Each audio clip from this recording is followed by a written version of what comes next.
سے متعلق مجھے یاد آ گیا کہ اگر کوئی ایسا شخص ہے کہ 12ویں ذی الحجہ جو ہے وہ وقت ختم ہونے سے 5 منٹ پہلے اس کے پاس مال آ گیا، وہ صاحب نصاب ہو گیا، قربانی اس پر واجب ہو گئی، تو اب وہ 5 منٹ کے اندر قربانی کا انتظام کیسے کرے؟ تو اس کا مسئلہ یہ ہے کہ ایسا شخص قربانی تو ظاہر نہیں کر پائے گا، 5 منٹ میں وقت ختم ہو جائے گا قربانی کا. ایسا شخص قربانی کی جو رقم ہے وہ غرباء اور فقراء میں تقسیم کر دے، یہ اس پر واجب ہوگا. یہ وقت ختم ہونے کے بعد وہ قربانی نہیں کر سکتا؟ نہیں، قربانی نہیں ہوگی. اس کی رقم، اس کا مال صدقہ کرنا غریبوں پر واجب ہے. جی، قربانی اس لیے نہیں ہوگی کہ قربانی کے لیے 3 دن متعین ہے، ان 3 دن کے علاوہ قربانی جائز ہی نہیں ہے. قربانی کو نہیں ہوگی، وہ ایک ذبح ہو سکتا ہے، قربانی والا ثواب اس کا نہیں ہوگا.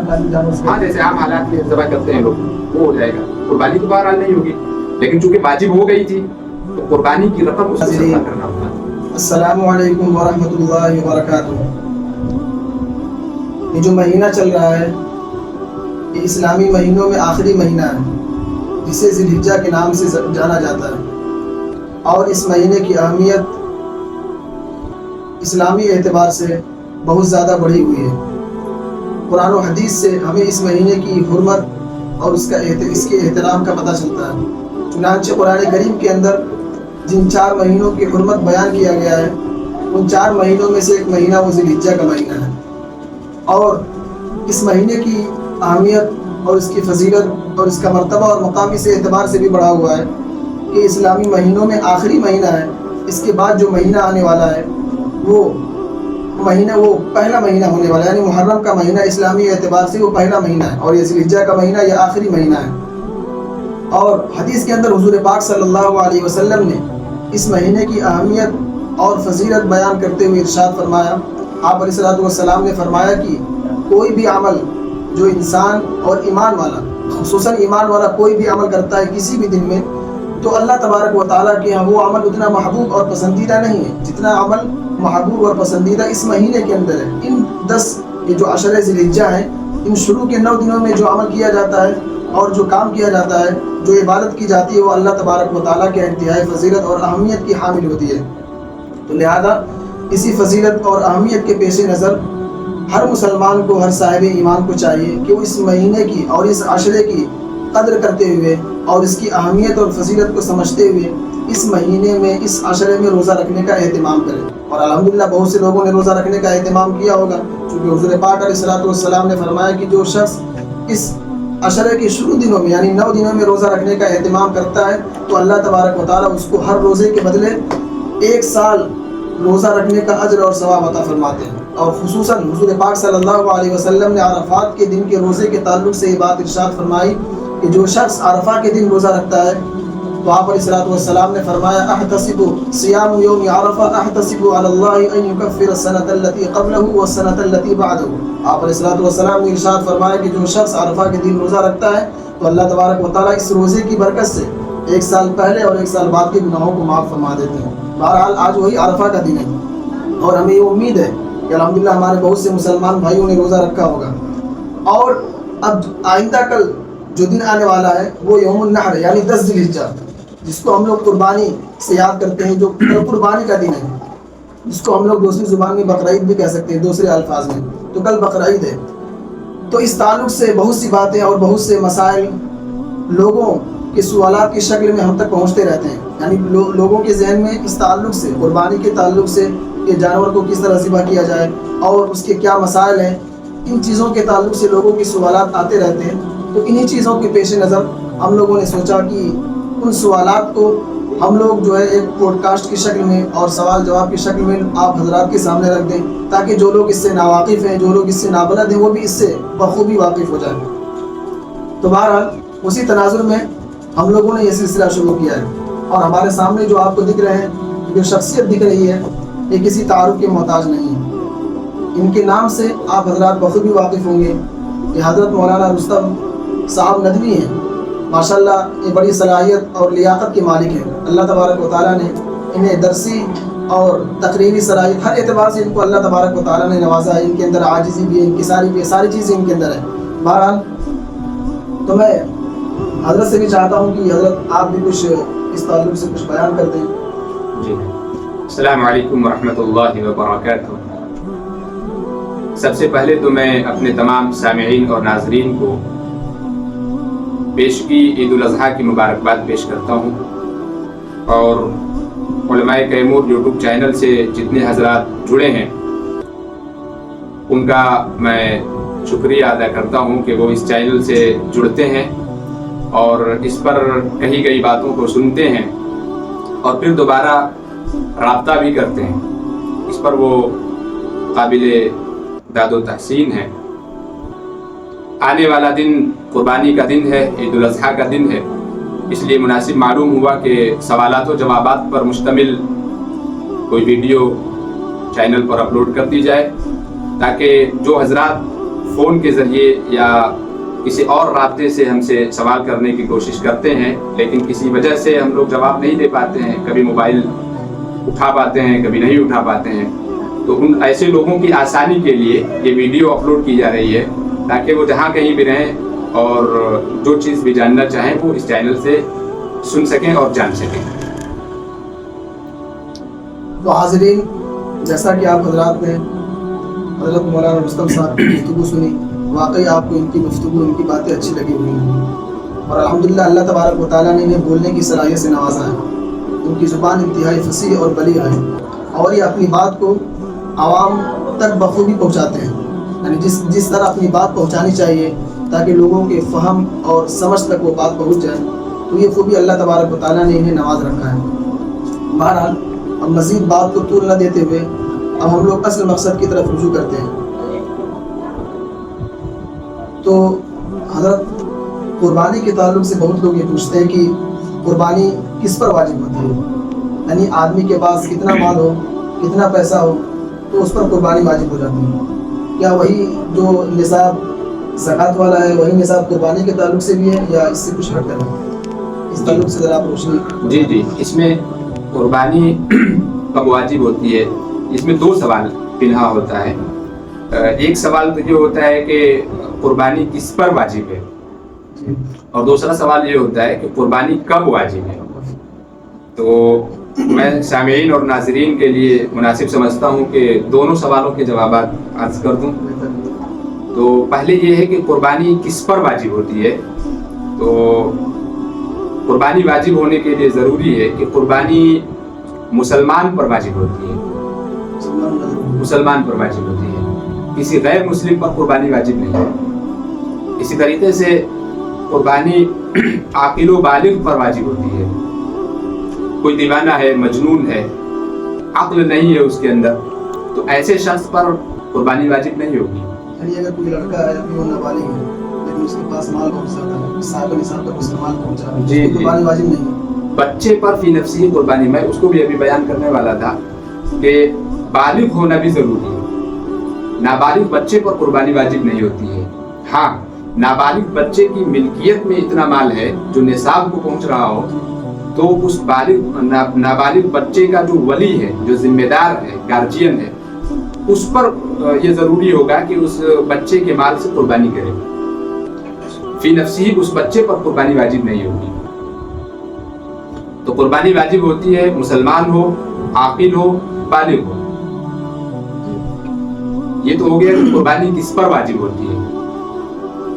دوسرا سوال جو ہے کہ قربانی کب واجب ہوتی ہے، تو جس شخص کے پاس، جس مسلمان مرد و عورت کے پاس 7.5 تولہ سونا ہو یا 52.5 تولہ چاندی ہو، یا ان دونوں میں سے کسی ایک کی قیمت ہو، اور فقہائے کرام چاندی کی قیمت کو معیار بناتے ہیں کہ 52.5 تولہ چاندی کی قیمت اگر کسی کے پاس ہو، جی 52.5 تولہ چاندی کی قیمت کے برابر کسی کے پاس مال ہو اور وہ ضروریات سے زائد ہو اور قربانی کے ایام میں موجود ہو، ایسے شخص پر قربانی واجب ہو جاتی ہے۔ ایسے قربانی کا معیار الگ ہے اور زکوٰۃ کا معیار الگ ہے۔ جی ہاں، تھوڑا سا فرق ہے، قربانی اور زکوٰۃ کے نصاب میں تھوڑا سا فرق ہے۔ وہ فرق یہ ہے کہ زکوٰۃ کے نصاب میں مال کا نامی ہونا شرط ہے، بڑھنے والا مال، بڑھنے والا، اور بڑھنے والے مال میں 4 چیزوں کو فقہاء نے شمار کیا ہے کہ سونا، چاندی، مال تجارت اور کرنسی۔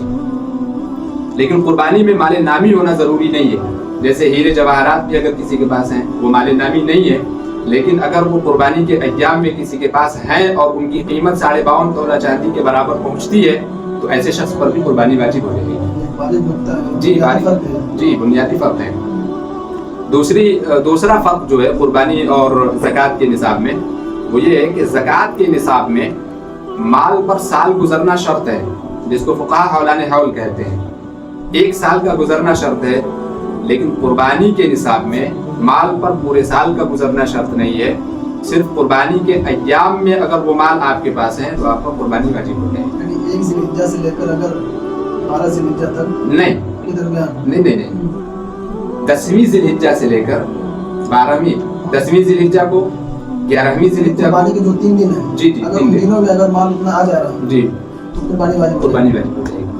اچھا ایک مسئلہ اسی سے متعلق مجھے یاد آ گیا کہ اگر کوئی ایسا شخص ہے کہ 12ویں ذی الحجہ جو ہے وہ وقت ختم ہونے سے 5 منٹ پہلے اس کے پاس مال آ گیا، وہ صاحب نصاب ہو گیا، قربانی اس پر واجب ہو گئی، تو اب وہ 5 منٹ کے اندر قربانی کا انتظام کیسے کرے؟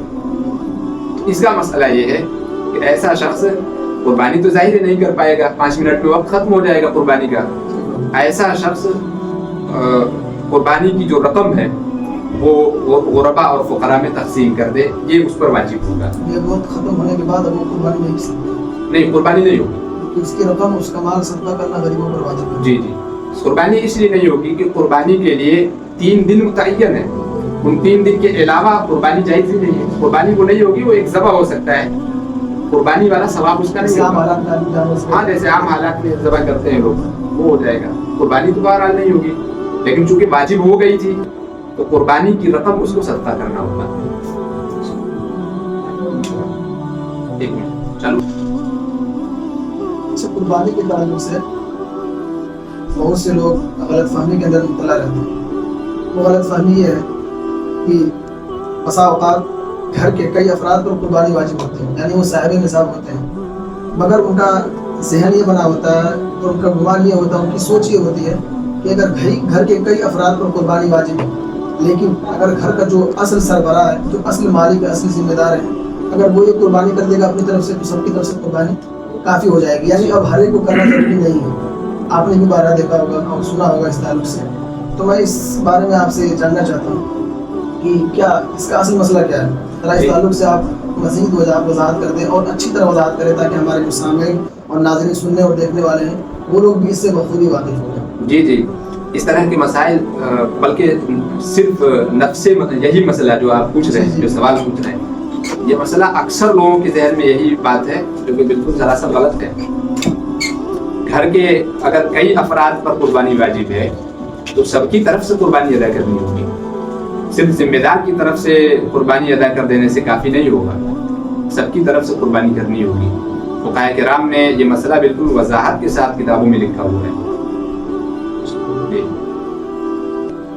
تو اس کا یہ مسئلہ، اس سے یہ پتہ چلا کہ یعنی اگر قربانی اگر گھر کے سارے افراد یا گھر کے کئی لوگ اگر صاحب نصاب ہیں، یعنی ان کے پاس اتنا مال ہے جو قربانی کے نصاب کو پہنچ جا رہا ہے، تو ہر ایک کی ذمہ یہ لازم اور ضروری ہے کہ وہ اپنی طرف سے قربانی کرے. یعنی ایک ہی قربانی سب کے لیے کافی نہیں سب کو کرنا ہوگا. اچھا اگر آپ اجازت دیں تو اس مسئلے کی تھوڑی سی اور وضاحت کر دوں. بہت اچھا ہوگا تاکہ ہمارے سامنے اس کو بخوبی جی بعض گھروں میں ایسا ہوتا ہے کہ ہماری خواتین اور مائیں بہنیں جو ہیں ان پر بھی قربانی واجب ہوتی ہے، کیونکہ عام طور پر خواتین کے پاس زیورات ہوتے ہیں جس کی مالیت نصاب کو پہنچ چکی ہوتی ہے. تو ظاہر ہے نصاب کی مالک جب ہماری خواتین ہو چکی ہیں تو ان پر بھی قربانی واجب ہے. اور ہوتا یہ ہے کہ گھر کے گارجین اور ذمہ دار کی طرف سے صرف قربانی کر دی جاتی ہے اور یہ سمجھ لیا جاتا ہے کہ پورے گھر کی طرف سے قربانی ہو گئی. بسا اوقات ایسا عورتیں جو کرتی ہیں یعنی قربانی نہیں کرتی ہیں قربانی واجب ہونے کے باوجود، تو ہمیں ایسا لگتا ہے کہ بسا اوقات وہ غفلت کی وجہ سے بھی اس سے مطلب یعنی بے پرواہی برتتی ہیں، یعنی قربانی نہیں کرتی، بالکل غفلت کی وجہ سے، نہ جاننے کی وجہ سے بھی. یہ بات میں آپ کو بتاؤں، خوشی ہوگی آپ کو کہ مردوں کی بنسبت عبادات کی جو قدر و قیمت ہے وہ ہماری خواتین میں زیادہ ہے. اگر ان کو اگر خواتین کو بتلا دیا جائے کہ قربانی کا یہ ثواب ہے، تم پر قربانی واجب ہے، ہر شوہر اپنی بیوی کو بتلا دے